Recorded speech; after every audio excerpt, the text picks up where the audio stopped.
হে তরুণ যুবকেরা, হে আমার বন্ধুরা, শুনে রেখে দিন বাবা, জেনে রেখে দেন। আমি আপনার সামনে কি কথা বলবো, একজন আল্লাহর মাহবুব বান্দার একটু উদাহরণটা তুলে দিই। দেখুন তার ইমানি জাজবা, ইমানি ক্ষমতা বাবা। বন্ধুরা আমার, তরুণ যুবকেরা, তার ইবাদত, তার নামাজ, তার তেলাওয়াত, তার জিকির, তার আমল বাবা কেমন ছিল বাবা একটু দেখুন। হে তরুণ যুবকেরা, হে আমার বন্ধুরা, হে আমার মুরব্বিয়ানেরা, শুনে রেখে দিন বাবা, আমরা কেন আল্লাহর ওলিদের ভালোবাসি? আল্লাহর ওলিদের ইমানের মজবুতি, শক্তি, ক্ষমতা অনেক বেশি। আল্লাহর ওলিরা ইবাদত করে আল্লাহর ওলি হয়। ইবাদত ছাড়া আল্লাহর ওলি হওয়া যায় না। নামাজ ছেড়ে দিয়ে কেউ ওলি আল্লাহ হয়নি বাবা। রোজা ছেড়ে দিয়ে কেউ ওলি আল্লাহ হয়নি বাবা। আমার আল্লাহ ওলি আউলিয়াদের জন্য আল্লাহ স্পেশাল অনেক কিছু দান করে থাকেন। হে তরুণ যুবকেরা, হে আমার মুরব্বিয়ানেরা, শুনে রেখে দিন বাবা, জেনে রেখে দিন বাবা, এই বাংলার মানুষ কি মুজাদ্দিদুজ্জামানকে অস্বীকার করতে পারে?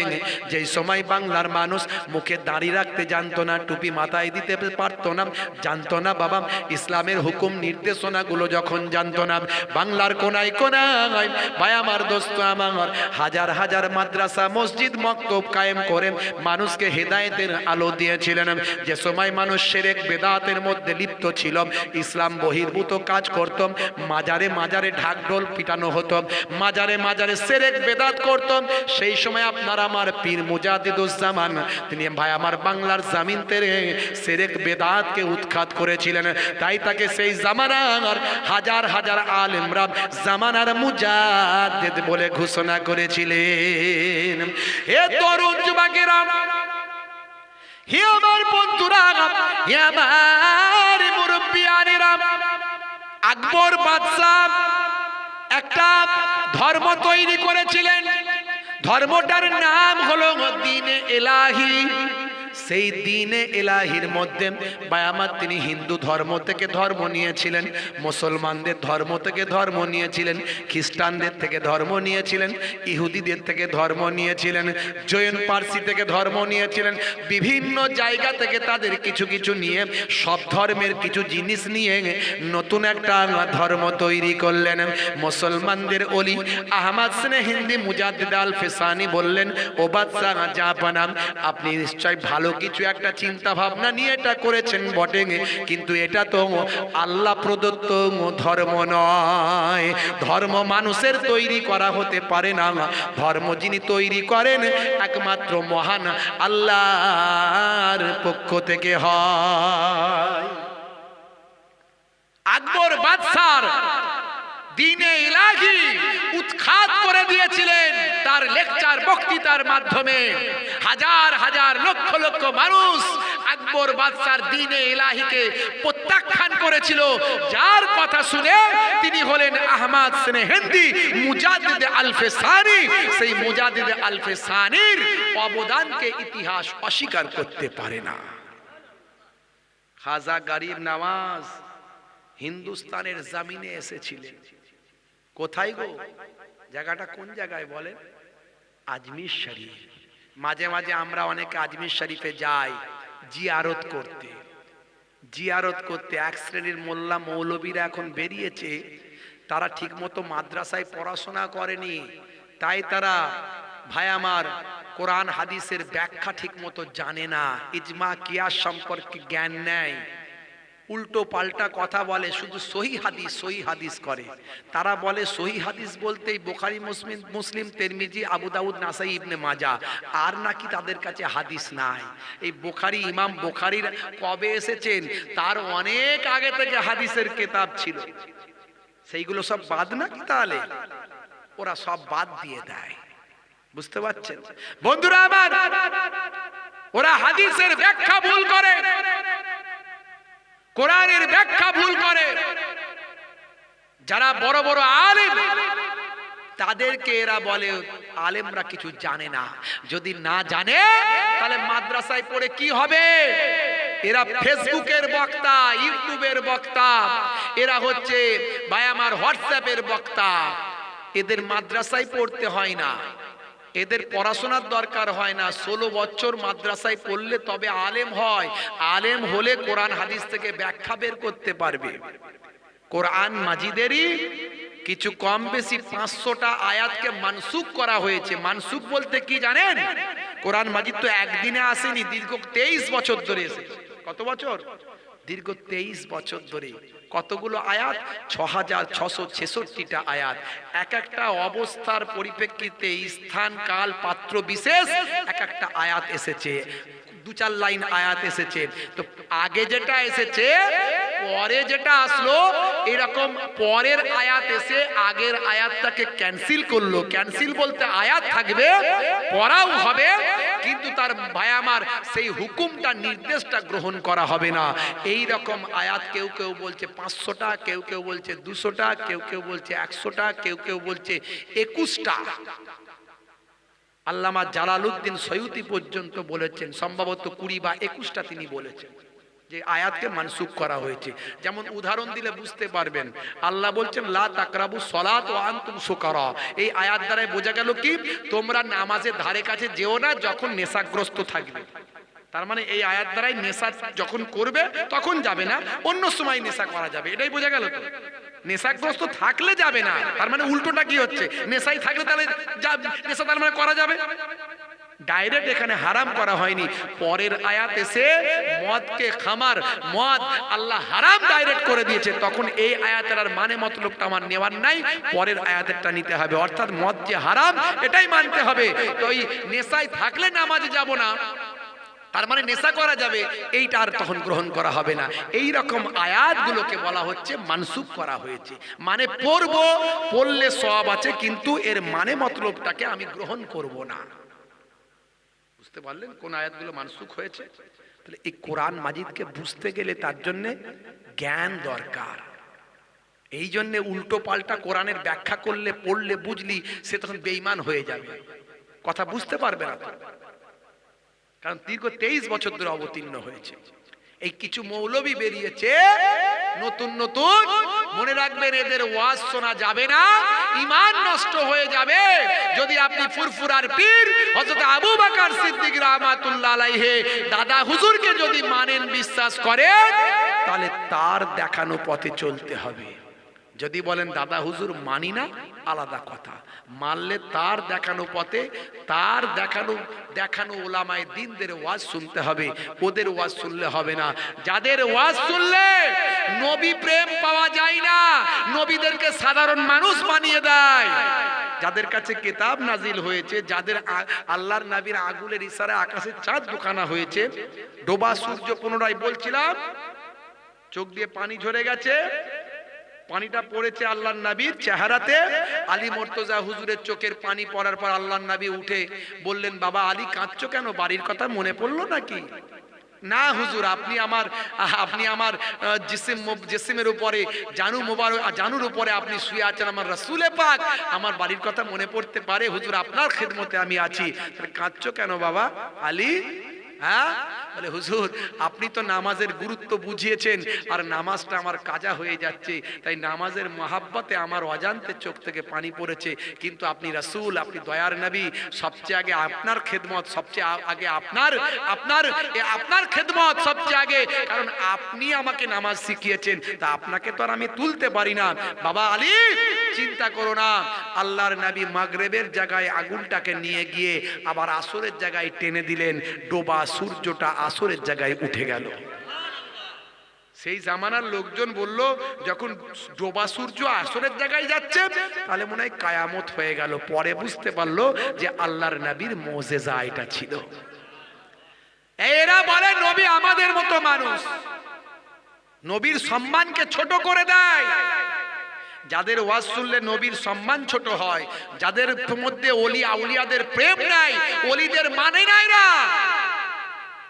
বলছে মাজার ভেঙে দাও, বলছে না মাজার ভেঙে দাও। এই মাজারটা কোথা থেকে এলো? জারা অর্থাৎ জিয়ারত। এই জিয়ারত জারা থেকে জিয়ারত, জিয়ারত থেকে মাজার। যেখানে জিয়ারত করা হয় সেখানে মাজার হয়। জোরে বলুন সুবহানাল্লাহ। আচ্ছা, যাত্রার কবরে লোকে জিয়ারত করতে যাবে? দূর দূরান্তে যাবে জিয়ারত করতে, আল্লাহর মাহবুব বান্দা ওলি আউলিয়াদের দরবারে যায়। এরা বলে শুধু ভারত, পাকিস্তান আর বাংলাদেশে মাজার আছে, আর কোথাও নাই। যাও না, লেবাননে যাও, সিরিয়ায় যাও, তুরস্কে যাও, জর্ডানে যাও, মধ্যপ্রাচ্যের বিভিন্ন দেশে যাও, দেখবে কত নবীদের মাজার আছে, আউলিয়ায়ে কেরামদের মাজার আছে। যাও বাগদাদে চলে যাও, আব্দুল কাদের জিলানী হুজুরের মাজার আছে। যাও কুফায় চলে যাও, শেরে খোদা আলীর মাজার পাবে, ইমাম হুসাইনের রওজা পাবে। ভাই আমার, সেখানে সব আল্লাহর ওলিদের রওজাগুলো জিয়ারত করে তাদের রুহানি নেক নাজার ফয়েজ তারা হাসিল করছে। তবে মাজারে গিয়ে যারা সিজদা করে, মাজারে গিয়ে যারা চায় বাবা পীর রক্ষে করো, আমার কারবার দাও, ছেলে দাও, আল্লাহর জায়গায় যদি কোনো পীরকে বসানো হয় সেটা অবশ্যই শিরক এবং শিরককারী জাহান্নামে চলে যাবে। এই নির্দেশ, এই মাসালা, এই আমল আমাদের পীর মুজাদ্দিদুজ্জামান আমাদের শিখিয়ে দিয়েছেন, কারণ তিনি হলেন হক পীর। বন্ধুরা আমার, আর এই ফোচকে মৌলবী দু একটা বেরিয়েছে ইউটিউব ফেসবুকের বক্তা। আগে কে রাজমিস্ত্রি ছিল, পরে এখন শায়েখ হয়ে গেছে নাকি। আগে কে মোবাইল রিপেয়ারিং করতো, এখন নাকি শায়েখ হয়ে গেছে। কি যে বলে ঠিক মতো বুঝতেই পারা যায় না। ও শুধু গরম গরম শুধু আওয়াজ দেয়, আর সব নাকি হারাম আর বেদাত। আগের লোক যা করেছে সব ভুল করেছে, বুঝতে পারছেন? ওলি আউলিয়াদের নাকি কোনো অবদান নাই। মোল্লা মৌলবী তোমার কি অবদান আছে? কটা তুমি মাদ্রাসা মসজিদ প্রতিষ্ঠা করেছো, কত মানুষকে হেদায়েত করেছো। খাজা গরিব নওয়াজ এলেন আজমির শরীফে। কোথায় এলেন? আজমির শরীফের সঙ্গে গোটা কতক মুরিদান, গোটা কতক মুরিদ ভক্ত শিষ্যদের নিয়ে এসে গেলেন আজমির শরীফে। তখন আজমির শরীফটাও একটা পুকুর ছিল, পুকুর, একটা বিরাট বড় একটা দিঘি। ওই দিঘিটাকে বলা হতো আনা সাগর। কি বলা হতো? আনা সাগর। তখন আজমির শরীফে একটা টেম্পল ছিল, একটা উপাসনা ঘর। এই উপাসনা ঘরটাই দূর দূরান্তের মানুষ উপাসনা করতো, ইবাদত করতো এসে। আর ওই আনা সাগরে ডুব দিলে সে জানতো যে আমি সারা দিন যত পাপ করেছি, আমার পাপটা সব আনা সাগরে ধুয়ে পরিষ্কার হয়ে গেল। এই তারা করতে আসতো। হাজার হাজার মানুষের ভিড় আনা সাগরের পারে। আর খাজা গরিব নওয়াজ এলেন তো এলেন, আল্লাহ তাকে ইশারা করলেন, যাও আনা সাগরের ধারেই তুমি চলে যাও। জোরে হবে না? আনা সাগরের পারে এসে খাজা গরিব নওয়াজ যখন পৌঁছালেন, তখন হলো আসরের সময়। তখন কি? আসরের সময়। হে তরুণ যুবকেরা, হে আমার বন্ধুরা, শুনে রেখে দিন বাবা, জেনে রেখে দেন। হে মুসলমান, একটু লক্ষ্য করুন। হযরতে খাজা গরিব নওয়াজ মাইনুদ্দিন চিশতি আজমিরি সঞ্জারি রাহমাতুল্লাহ আলাইহি আনা সাগরের পারে এসে তিনি এখানে বললেন, বাবা মুরিদানেরা, এখানে তাবু খাটিয়ে নাও, এখানে একটা খিমা তৈরি করে নাও, খিমা তৈরি করে নাও, তাঁবু খাটিয়ে নাও, এখানে আমরা কয়েকদিন অবস্থান করব। বাবা, আল্লাহর নবীদের কাছে নবুয়াত এসেছে, রিসালাত এসেছে, আর আল্লাহর ওলিদের কাছে আল্লাহ ইলহাম দিয়ে থাকেন, ইলহাম দিয়ে থাকেন। নবী আর আসবে না, কিয়ামত পর্যন্ত নবী আর আসবে না। আসবে কারা? যারা নবীদের ওয়ারিস। তাই রাসূল বলেছেন, আনা খাতামান নাবিয়িনা লা নাবিয়্যা বাদি, আমি হলাম শেষ নবী, আমার পরে আর কেউ নবী আসবে না। তবে হ্যাঁ, আল উলামা ওয়ারাসাতুল আম্বিয়া, যারা আলেমে হাক্কানি হবে তারা হলো নবীদের ওয়ারিস বংশধর। জোরে হবে না? সেই আলেম যারা হবে, আমার উম্মতের মধ্যে যারা আলেম হবে তাদের কি সম্মান জানো? রাসূল বলছেন, উলামা ও উম্মতি কা আম্বিয়ায়ে বানি ইসরাইল, আমার উম্মতদের মধ্যে যারা আলেমে হাক্কানি হবে তারা বানি ইসরাইল যুগের নবীদের পর্যায়ভুক্ত হবে। বানি ইসরাইল যুগের নবী কারা? দাউদ নবী, সুলাইমান নবী, ঈসা নবী, মুসা নবী। তাদের আল্লাহ কি সম্মান দিয়েছিলেন। আর এই জামানায় আমার নবীর যদি উম্মতের মধ্যে যারা আলেমে হাক্কানি বাবা, তাদের আল্লাহ বানি ইসরাইল যুগের নবীদের সম্মান দেবেন। ছোট হুজুর যখন ওয়াজ করতে বেরোতেন আগে মানুষ পেরেশান হয়ে যেত। এই 3 দিন আগে আমি গিয়েছিলাম জলসায়, কোথায় জানেন? জলসায় গিয়েছিলাম ফরিদকাটি। ফরিদকাটিটা হলো আপনার ওই কাটিয়াহাট বসিরহাট ব্রিজ পার হয়ে, কাটিয়াহাট পার হয়ে ফরিদকাটি।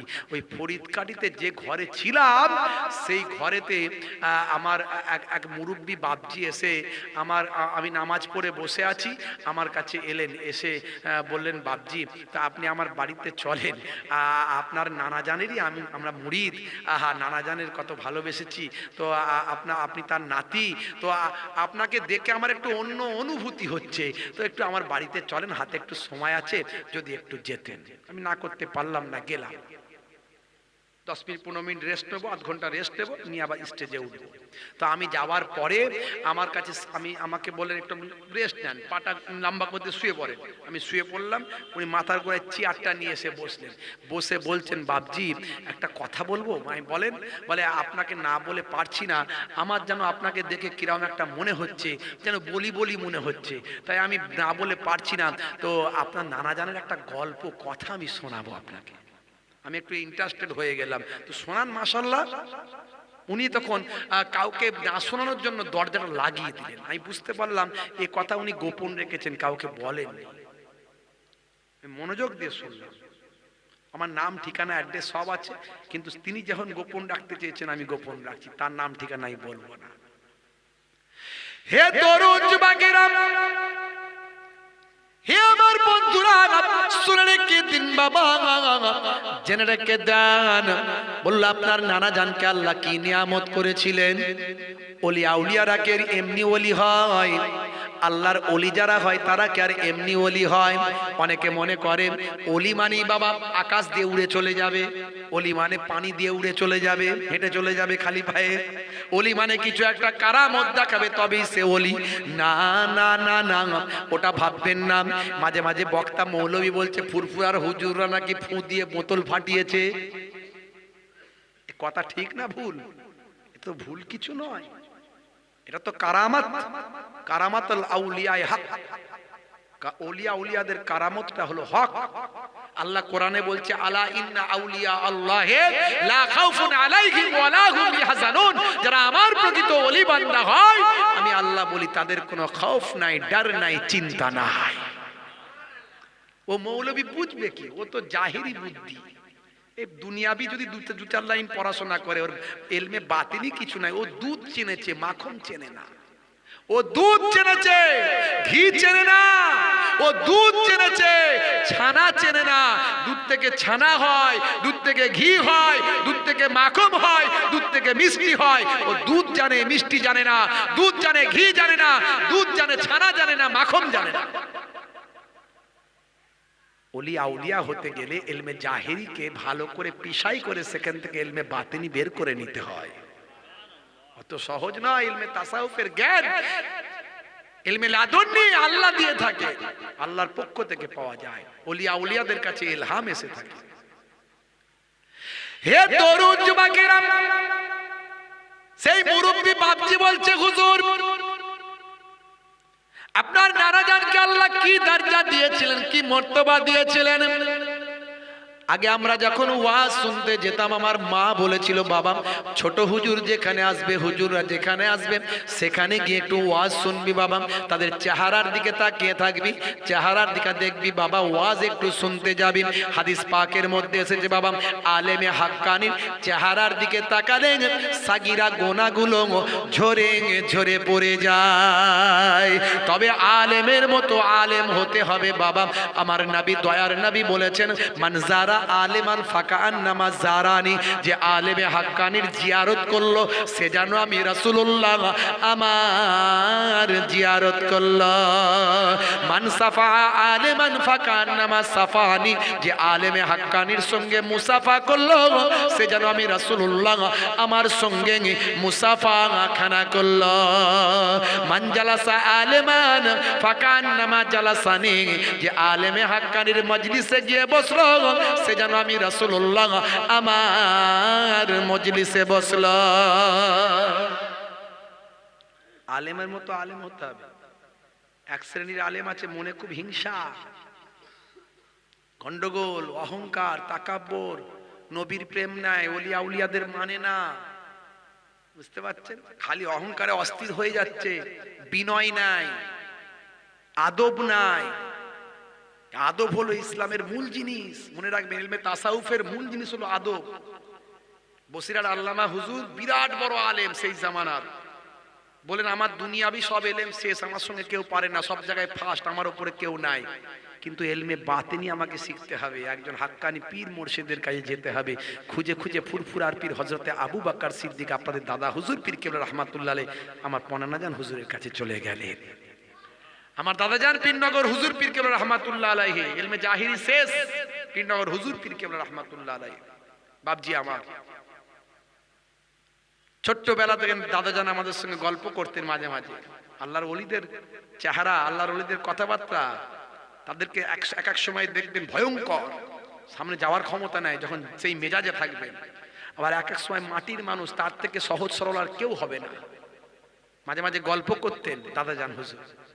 21 দিনে মা ইন্তেকাল করেছিলেন, 2.5 বছরে আব্বা ইন্তেকাল করেছিলেন। মানুষটার অবস্থা চিন্তা করুন তো, মা নাই বাপ নাই, 21 দিনে মা, 2.5 বছরে বাপ। সেই জায়গা থেকে আল্লাহ তাকে তুলেছিলেন। আহলে বায়াতের খানদান ছিলেন, সব কেরমান থেকে এসেছিলেন আমার পূর্বপুরুষরা, কেরমান থেকে এসেছিলেন। বাপজি আমার ছোট্ট বয়স থেকে অনেক কষ্ট করে লালিত পালিত হয়েছিলেন, আত্মীয় স্বজনের বাড়ি এখানে ওখানে সেখানে, ওর মাঝখান থেকে পড়াশোনা করে আলেম হয়েছিলেন। ছোট্টবেলা থেকে ইচ্ছা ছিল দুনিয়াকে ছেড়ে দিয়ে আখিরাতের জন্য তৈরি হব। অনেক কষ্ট করে জীবন স্ট্রাগল করেছেন। ছোট্টবেলা থেকে জঙ্গলে গিয়ে বাচ্চা বয়স থেকে ইবাদত করতেন। একটু বড় হওয়ার পরেই মনে হলো একজন হাক্কানি পীর আমার দরকার। পীর মানে কি গো উস্তাদ? পীর মানে অনেকে চুলকানি শুরু হয়, এই মাস্টার ছাড়া মাধ্যমিক পাস হবে, মাস্টার ছাড়া HS graduation master degree BA MA complete হবে? হবে না। বলবে আমি ফেসবুক থেকে করে নেবো। করো না, করো। ফেসবুক থেকে যদি পণ্ডিত হয়ে যেতে তাহলে এই মাস্টারদের কোনো দাম থাকতো না, টিচার লোকের লাগতো না, হাজার হাজার টাকা দিয়ে টিচার পড়ানো হয়। আমি আমার মেয়ের 2টো মাস্টার রেখেছি, দুজনের মাইনে একজনে 2500, একজনের 2000, সপ্তাহে 4 দিন 3 দিন করে পড়ানো। পড়া তো দরকার ছিল না, যদি মাস্টার না লাগতো ফেসবুক থেকে করে নিতে সবকিছু। অত সহজ নয়। অনেকে মনে করে ফেসবুকের বক্তায় সবকিছু, না না না। বন্ধুরা আমার, তরুণ যুবকেরা আমার, মুরব্বিয়ানেরা আমার, বন্ধুরা আমার, শুনে রেখে দেন, জেনে রেখে দেন। তো দাদাজান হুজুর পীর কেবলা রাহমাতুল্লাহ আলাইহি বলেন ও আমার একজন পীর দরকার, মাস্টার দরকার। তো খুঁজতে খুঁজতে এমন একটা পীরের কাছে গেলেন। দাদাজান বলছেন বাবা শোনো, এক ভণ্ড পীরের কাছে গিয়ে হাজির। তার অনেক নাম শুনেছি, সে কিন্তু অ্যাকচুয়ালি সেই তৎকালীন যুগ তো। দাদাজান তো ইন্তেকাল করেছেন কিছু কম বেশি 117 বছর বয়সে, 117 বছর বয়সে, বুঝতে পারছেন কত বছর আল্লাহ হায়াতে দিয়েছিলেন। তো শেষ বয়স পর্যন্ত আল্লাহ গল্প, অনেক ঘটনা। যাই হোক, অনেকে অনেক দাদাজানকে দেখেছেন, চিনেছেন। এখানে কেউ গেছেন নাকি? হাত তুলে দেখাতে পারেন, কেউ গেছেন এখানে? কেউ দেখেননি মনে হয়। ভাইরা আমার, তো যাই হোক, পীরনগরের পীর নামে তিনি খ্যাত, পীরনগরের পীর। তো ভাইরা আমার, তো বলছেন এক ভণ্ড পীরের কাছে গেলাম, গিয়ে মনে মনে চিন্তা করছি, কোরআন হাদিস দিয়ে মিলাচ্ছি যে অরিজিনাল পীর কিনা। দেখছি জটাধারী চুল, মোচ বিরাট বিরাট দাড়ি, চুলগুলো জটা। আমি গিয়ে দাঁড়িয়ে আছি, অনেক ভক্তরা সব তার পায়ে গড়াগড়ি করছে, বিরাট বড় নামি দামি পীর। আমি দাঁড়িয়ে আছি, আমার দিকে তাকিয়ে নিয়েছে, তাকিয়ে নিয়ে বলছো মুরিদ হনে আয়ে হো। তখন আমি নিরুপায় হয়ে বললাম জি देखने आए हैं, मुरीद तो होना ही है लेकिन देखने आए हैं। बोले बेटा बैठ जाओ, ग्लास लाओ। একজন একটা গ্লাস দিয়েছে, গ্লাস লাও। तुम मेरा करामत देखने आए हो, ठीक है बेटा रुक जाओ। বলে একদিকে চুল থেকে এরম টান মারলো, গ্লাস ভর্তি গরম দুধ বেরিয়ে চলে এলো। পিলো বেটা পিলো পিলো। তখন দাদাজান বলেন, কোরআন হাদিস এতদিন ধরে পড়েছি বাবা, এ তো পীর পাইনি, এ তো ভণ্ড পীর, অরিজিনাল তো নয়। আমার মধ্যে এলেম আছে, সাধারণ লোক গড়াগড়ি কাটছে এসব দেখে। এ তো জাদু, এ কি এ জাদু। বলছে দাদাজান বলি, তো ই খেয়ে ফেললে তো আমি বেঈমান হয়ে যাবো, খাওয়া যাবে না। नहीं खा रहे हो, गरम लग गया क्या? अच्छा ठीक है रख दो, और एक ग्लास दो। আর একটা গ্লাস নিয়ে বাম দিক থেকে এইভাবে চুলের ঝুঁটি ধরে এক টান মারলো, আবার ঠান্ডা দুধ ভর্তি হয়ে গেল। লে বেটা পিলো বেটা পিলো। সর্বনাশ, কি বিপদে পড়েছি, তো মহাভণ্ডের পাল্লায় পড়েছি। नहीं नहीं नहीं नहीं, हम दूध नहीं पीते हैं, दूध नहीं पीते। बोले कोन रकम हुजूर मैं जा रहा हूँ जा रहा हूँ। চলে গেলেন। তখন বুঝতে পেরেছিলেন বাবা এই ভণ্ড পীরের পাতলায় পড়ে গেছে। পরে খুঁজতে খুঁজতে খুঁজতে খুঁজতে তখন চিন্তা করলেন অরিজিনাল পীর কোথায় পাবো। পেতে পেতে চিন্তা করলেন, খুঁজতে খুঁজতে পেয়ে গেলেন হযরতে পীর আবু বকর সিদ্দিক রাহমাতুল্লাহ আলাইহি, আপনাদের দাদা হুজুর পীর কেবলাকে। আমার পন্নানা জান, আমার পন্নানা জানের মুরিদ হলেন, হাতে হাত দিয়ে দাস্তে বায়াত হলেন। কে হলেন? দাদাজান পীরনগর হুজুর দাদাজান হলেন। ভাবজি আমার তরুণ যুবকেরা, আমার মুরব্বিয়ানেরা, আমার হাক্কানি আল্লাহর ওলিরা, পীর মুর্শিদ, তারা হলো টিচার মাস্টার। জান্নাতটা কিভাবে পাবেন, আল্লাহ আল্লাহ রাসূলকে কিভাবে পাবেন, তারা সহজে দেখিয়ে দিয়েছে। এই জন্য আপনার নানা জানের কাছে আমি গেলাম। আমি ওই কাটিয়া ফরিদ কাটির মানুষটা বাপজি বলছে, বাপজি আপনার নানা জানের কাছে আমি যেখানে আসি সেখানেই যাই। তা আমি যখন যাই অনেক দূরে দূরে তো হেঁটে হেঁটে যেতে হয়। আগের মতো আর প্রত্যেক গ্রামে গ্রামে জলসা হয় না। 4 কিলোমিটার 5 কিলোমিটার দূরে দূরে কোথায় হুজুর আসবে, 10টা গ্রামের লোক সেখানে যাবে। এত জলসা তো ছিল না তখন, টর্চ লাইট লাইট এইসব জেনারেটর মিনেটার এত কিছু ব্যবস্থা সেই রকম ছিল না। তখনকার যুগে হ্যাচাক লাইটের যুগ। তা আমার লোকজনের সঙ্গে, পাড়ার লোকজনের সঙ্গে, আমার তখন বয়স বাচ্চা বয়স 14-15 বছর বয়স, আমি তখন চলে যেতাম। তা যেদিনে যাচ্ছি এই ফতল্লপুরে এসেছে, ফরিদকাটি থেকে 3-4 কিলোমিটার দূর ফতল্লপুর। এই ফতল্লপুরে এসেছে আপনার নানা জান। আমি যা, মা বললো বাবা হুজুর আসছে গো, ছোট হুজুর তুমি যাও বাবা যাও, ওয়াজ শোনো, যাও দোয়া নেবে, হুজুরের খেদমত করবে, হুজুরের দোয়া নেবে। কি মহাব্বত, যেমন হুজুর তেমন ভক্ত, আর এখন যেমন হুজুর তেমন ভক্ত। বুঝতে পারছেন? হ্যাঁ